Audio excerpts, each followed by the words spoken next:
Chal godliness things. V'reisim l'kecha. You know in your heart. You know what you're doing. So what you're why not does doing. it include gunning also? Why is Geneva? Because Geneva really can. There's a shalom by Gezalakum, not Gezalakum. Yes. But this is even more chomer. Everyone agrees this. It's actually Yeah. it's scary because if you're gonna pump somebody up into something like or that scenario, it may have it may backfire really badly. Yeah. That's probably the reason. I don't think necessarily because it's a lot to do it even to guys because of what's gonna happen in the end if you do True. it. Okay, so I wanted to. We're in the middle of a very, very crucial perek here in Tanya. He's finally putting together a lot of the ideas. He's built up some separate ideas and now is piecing them back together. The idea of a nefesh habahami that's in the dam, and the idea of a nefesh halki that's in the ruach of a person, that's the moyach, that's the intellect of a person, and that's the v'yipach ba'apav nishmas chaim, that is in a person. Now, last week we discussed it. I started putting it together actually in the body and saying where it comes from. And basically, the idea that he presented then is that there's this thing called the lave smali, the left part, the left ventricle, and left part of the heart, and that's where the seat of the nefesh habahami is, or otherwise we might call the yetzer hara, where a person. That's where a person's passion, a person's drives, a person's midos are all dictated by that part, and left on its own will be completely dominated by the nefesh habahami, and will be dominated by a desire to control, to dominate, to just have taivas and bimala taivas. That's all in the leif smali, and the process begins there. It's pumped up from there into the moyach. And now basically what we're going to talk about today, what I read today is a discussion of how this relationship now works, and that's crucial. Which one is in control? Is with the leif smali going up in control and the nefesh habahami in control, or is the nefesh halki in control? And as it makes its way through the brain and then back to the rest of the body, is the brain really the nefesh halki what's controlling what happens with the rest of the body, and therefore utilizing all that for good, or is it just being, or is vice versa? Who's using who? Someone's using something. Zelu umazeh. Nefesh habahami, nefesh halki are umazeh. They're in constant battle for dominion over the person's personality, life, decisions, actions, everything. Isn't that the difference between a tzaddik and a rasha? That's what. Yeah, I mean, that's what he's getting to. But yes, that's what the Gemara does. That's one of the big midrashim he's going to bring. It's a Gemara midrash, but he doesn't bring it yet. But he's going to bring it later about that the defining characteristic is Rishonim are Birshus Liban, and that's really where it's coming from. I believe that's Rishonim are Birshus Liban, the heart's in control, and Tzadikim are Liban Birshus Son. They take the heart and they are in control. Are they in control of it? And I'll speak out tonight. The idea is going to discuss tonight outside first, and there's a lot of it's very wordy, but what he's going to say. But I'll tell you the way. Just I understand it is that Mayim is always a description of Tanuk. It's taiva, it's oineg, it's geshmak. Basically, when you're talking on geshmak, it's water. Water and fire are always like connecting each other in these they're on opposite sides of the tree of the layers, different layers of the Esrespheres, Mayim and Mayim emanation ideas. Aish is drive, is passion. Mayim is more the geshmak part of things. The lave by itself, dam by itself, is something that is kirish be'esh. It's where passion comes from. It's a drive. It's a passionate thing. But what happens is, and we discussed this last time, how by the what's the difference in the left side of the lave? What's happened now is it's combined with what? With oxygen. That's what we're talking about. The oxygen is I think an integral part of the oxygen comes to it through the lungs, but it's an integral part of mayim, and it's now been oxygenated. The dam. So the point is that now that's what creates that oxygen that's coming into it. Now gives it a nefesh. It gives it a life. It gives it a chiyus. It's not alive without that oxygen. It's just chirish be'esh. But now together with that, it's running with this passionate desire for tainug, for mayim, and for whatever the nefesh habahami is drawn to. It's impulsive. It's drawn to tanugei olam hazeh. That's what it is. It's physical. It takes basically the ruach, the oxygen, the ruach of the nefesh elokis, and makes it into a physical nefesh, which is what every every klipa is really that, is a physical shell around something ruchni. So that's what it's doing. The dam is giving a physical shell around the oxygen that's coming in, the nefesh eloki, and it's now creating a physical drive out of it. Now, you have a way, what's naturally going to happen in your system is that the heart's really going to come first.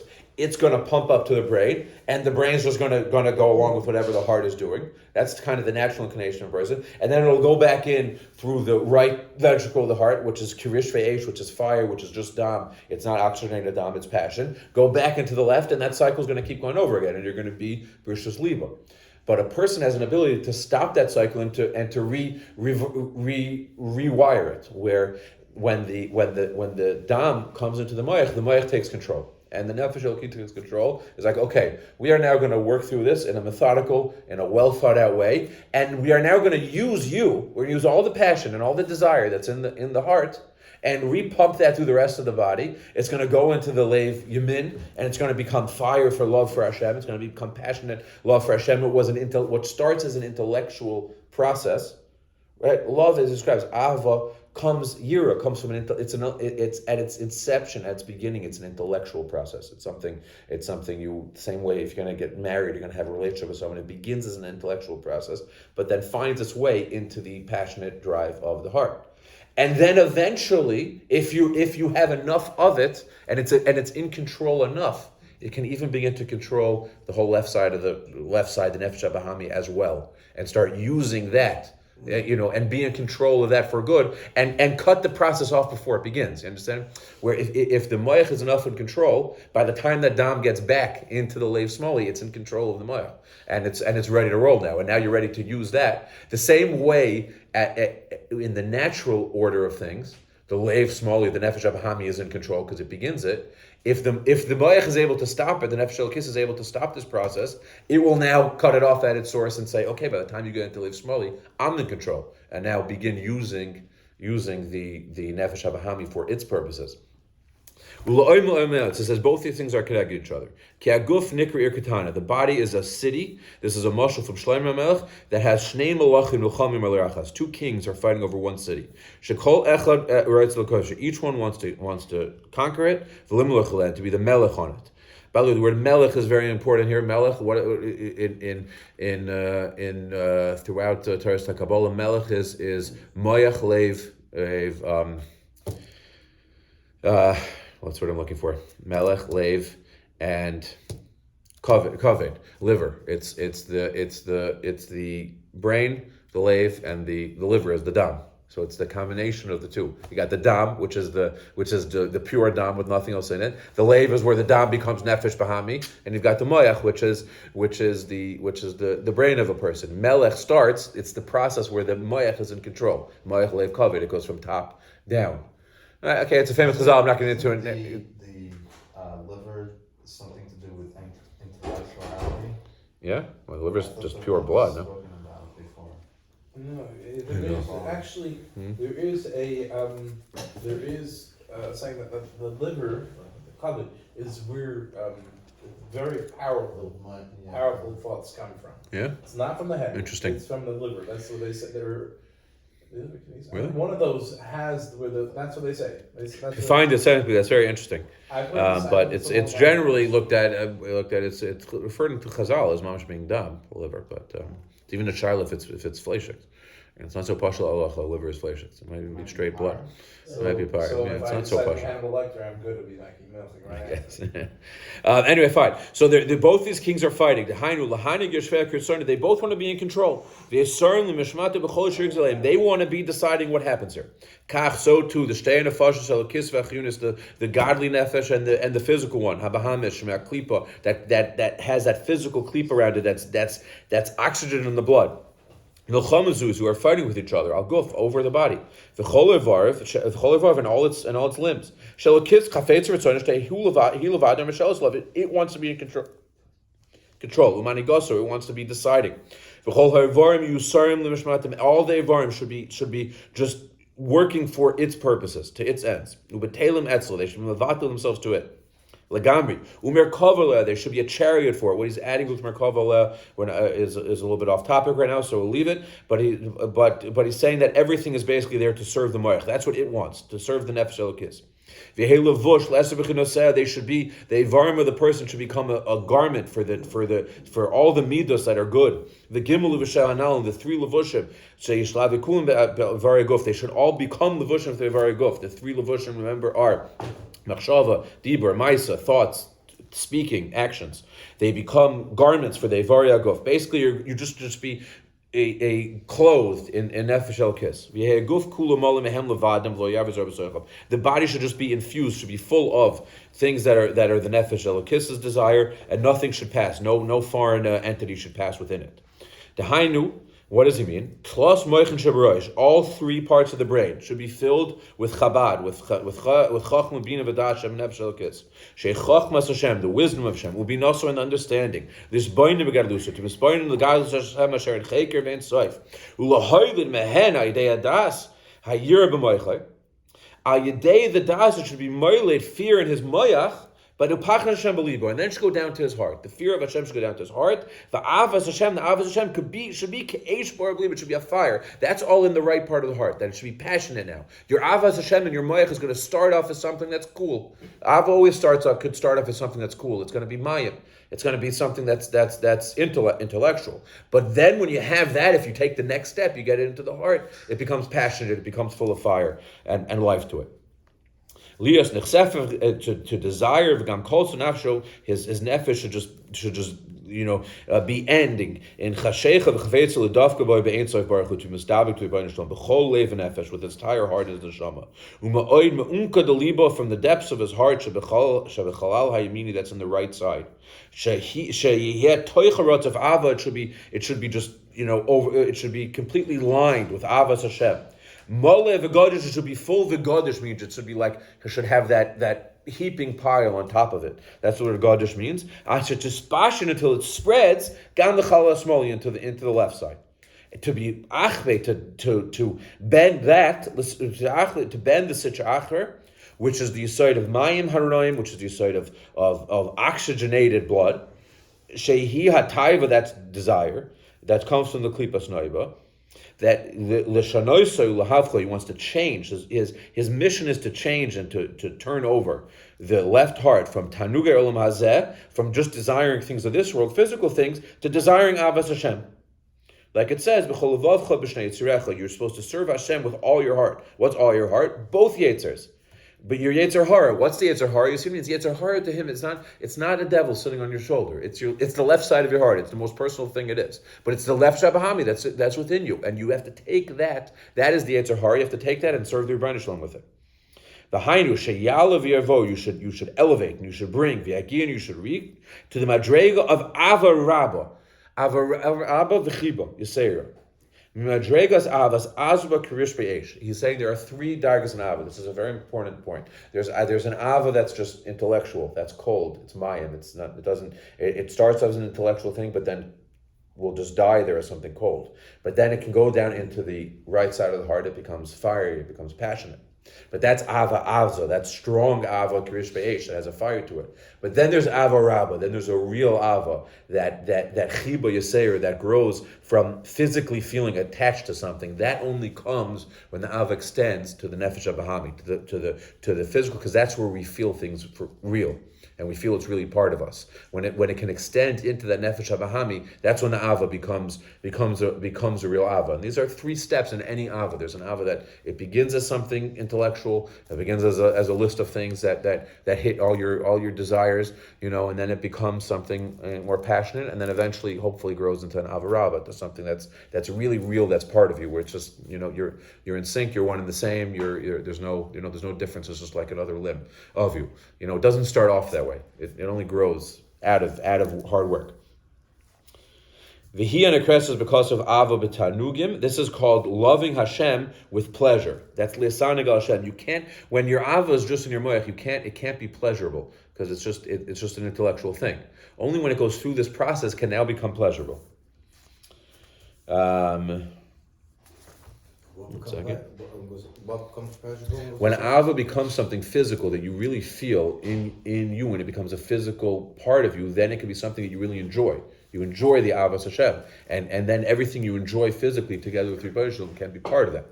But until you get there, it's just either intellectual or it's passionate, but it doesn't have any physical expression of you. It doesn't really mean anything to you, so you can't physically enjoy the ava.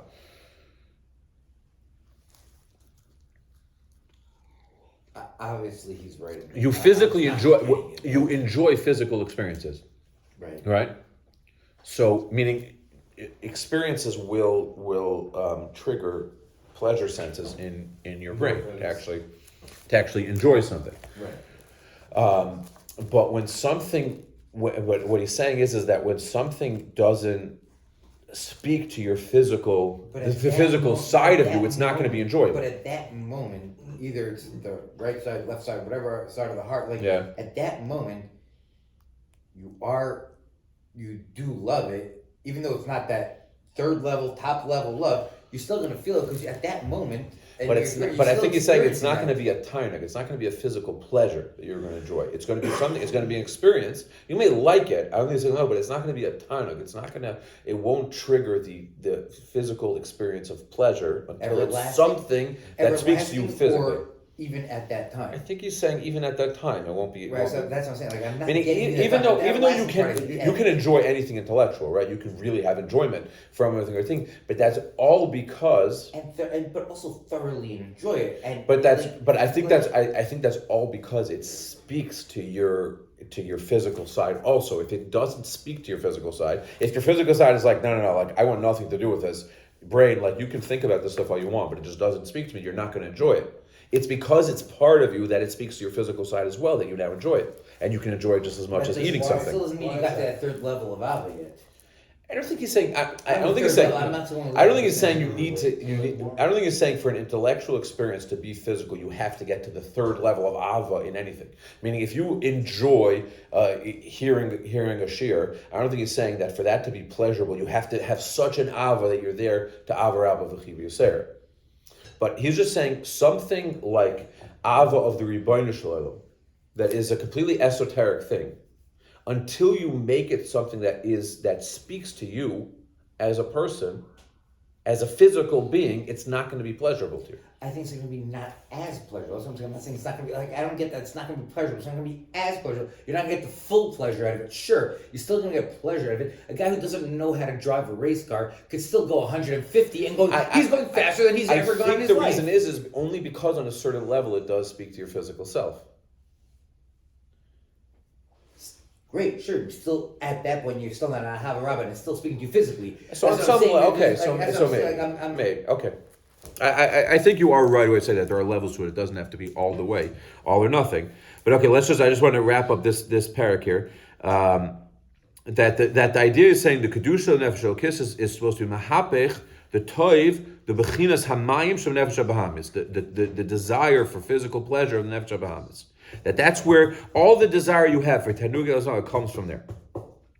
And okay, this is basically what he's setting up. We didn't read the end of the perek, but this is what he's setting up is the first step of a tzaddik is the first step of a tzaddik is to not only have the nefesh elokis be deciding things, but the nefesh elokis to also be affecting the nefesh habahami to the point where the nefesh habahami is now under at least the control that the nefesh elokis is able to control to keep that bay and to control the nefesh habahamis and use it for its own purpose. That is going to be the darga of tzaddik.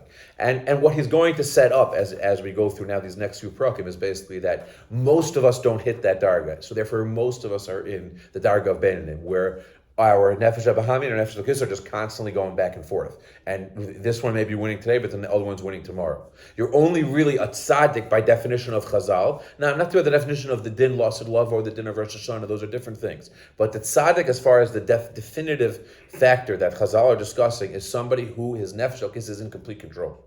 That's where tzaddik starts. Where do you think he put himself, Tanya? He has Amoraim put themselves as Beinanim, so I'd imagine he wouldn't go past that. When he's saying most of us don't do it, he's including himself in the most of us. Yeah, that's really what he started off. He's like the Gemara says, "Re'isi b'nei aliyah v'him watim." He says throughout the Doros, there's like a few that are. So That's what I'm saying. So it's not even minority. It's like Minority. exactly that the people that It's a handful throughout. This is why I laugh at this. And that people think like something like every Yid is a big tzaddik, is a Chabad, Lubavitcher. It's like totally not. It's no, but you know what? If Now, someone makes a